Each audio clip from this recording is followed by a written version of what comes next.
I'm pleased to be joined by 880 Chad's Bob Stauffer as the Edmonton Oilers look to settle in and find a little rhythm as they open up a 5-game homestand against one of the hottest teams in the NHL right now. 9-0-2 is the record for the Minnesota Wild in their last 11 coming into Tuesday. Now, the Oilers are coming off a big 4-0 victory over in Seattle, but what do the Oilers need to do, Bob, to neutralize the momentum from the Wild right now? Well, Tony, that's a good question. I mean, I think one of the things that's happened here is the Oilers have practiced more in the last 2 weeks than they had in the previous 5. This week alone. I mean, you look at the 19 of the first 27 games on the road, obviously culminating with the 4-0 victory against Seattle, but they were rested for that game. And now this is a different challenge tonight. Seattle has a bunch of good players, but they don't have a couple superstars. And Minnesota's got Kaprizov. I mean, the Oilers have Connor and Leon. Colorado has McKinnon and Makar. Like, those are superstar players. Kaprizov he's a superstar player, and Boldy is a star. And they play on separate different lines. And Minnesota's defense is healthy. When Edmonton played them twice last year, there were some injuries there. Twice in Minnesota, the Oilers won games 7-1 and 5-3 there last season, but the Wild were a little bit banged up. Kaprizov missed some time last year as well. So they're going. They're going because they can score from a couple different lines. That's part of the equation of why they've been successful. And their D's healthy and they can transition the puck. They can get the puck up the ice. And then, to backstop it all, a guy that Edmonton passed on in the 2021 draft when Ken Holland and Tyler Wright ran the draft, Jesper Wallstedt, he's had a great year. And he had a tough season last year in the minors, and he's bounced back, and he's almost at .940 save percentage. So he's seeing the puck, he's stopping the puck. So, look, this is a good team.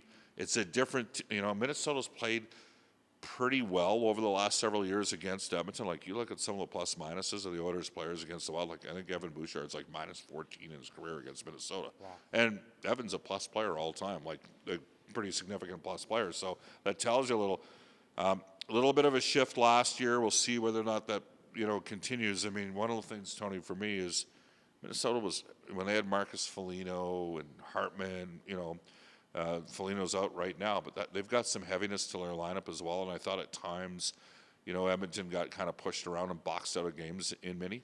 And I think that started to change a bit last year. But I think Minnesota's now sort of added a little bit more skills, changed the dynamic of their team. It's a team that's finding its identity, isn't it? The Minnesota Wild, Bob.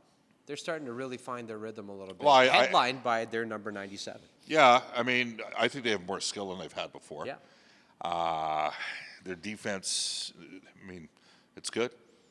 All right, Brock Faber's a really good defenseman. Zee Bume, I mean, Bill Guerin's a top-flight general manager in this league. Like, he's done some good things. I mean, he took the courageous route and, bought out Ryan Suter and Zach Parise. That was a big decision. Right, and limited what they could do for a couple of years. And now they got cap space. Like, they're one of the teams rumored, if you're into those sort of things, to be on Kiefer Sherwood. And they've got the cap space to take them. So it's a good team. It's going to be a big challenge. All right, let's shift our focus to the special teams because the Oilers power play went 2 for 2 on Saturday. The Oilers PK went 6 for 6. But the Minnesota Wild, top 7 power play in the National Hockey League right now. They get a bulk of their scoring right now. Only 50 of their 74 goals have come at 5-on-5. How important is the special teams battle here tonight? It's going to be massive. But I'm more confident with Edmonton's special teams because RNH is back in the lineup. I still think Edmonton, like, I'm going to be, we've never seen the team completely healthy, but here's the deal. Every team in the league can say that this year. Compressed schedule. Like, what happens when Wallman's back on defense and Roslovic and Kapanen are playing second and third line right wing? If Hyman's your first line right wing, it's a different looking team, right? So, as for the special teams, again, Ryan Nugent-Hopkins coming back. I think power play was 2 for 16 when he was out and went 2 for 2 with him back. He just knows how to play with those guys. And this year's power play has been better. I mean, they're at 30%. Last year's power play, and it was a little bit, we have to realize the final 14 games of the regular season, Tony, Edmonton didn't have both Connor McDavid and Leon Draisaitl in the lineup for one game. Like, Connor played a few, Leon played a few. Yeah. There was a couple games where neither played. But that power play unit is together. So let's see what that power play unit can do here now that, Hyman's back in the fold. And then on the penalty killing unit, Nugent Hopkins often plays in the first forward grouping up front. So that's a bit of game changer. I do want to mention the work of Matt Savoy on the penalty kill. Okay. I think there'll be more offense coming 5-on-5, but I think he's done a real good job all season, especially when he's played with Adam Henrique. Yeah, Saturday was the first game this season that saw both Nugent Hopkins and Hyman dress in the same game for head coach Chris Knobloch and the Edmonton Oilers. Now, 11, 10, and 5 is the record coming into Tuesday. We know it's been a little bit of a slower start, as has been the case for the last couple of years. But the good news for Oilers fans is December is usually when they start turning it around. 18-6-1 is their combined record in the last 2 seasons in this month. What is it about the month of December that seems to be oh so giving to Oil Country? I just think the team eventually finds its form a little bit.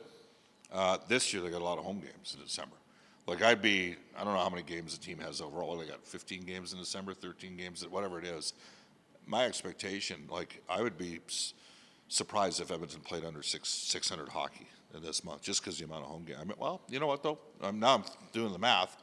They got 5 home games, and then we go on the road for 5, right? Yeah. And then come home for 2. 2. And on the road for 2, and then home for 1. Home for 1. So it's actually an even schedule. So it's January. And did they lose a game 2 years ago in January? I don't think they did. No, they didn't. Right. Yeah, 16 straight. Yeah. That's part of that 16 straight. I think they just find their form, and I'm going to be really intrigued to see how they look over the course of this 5-game homestand.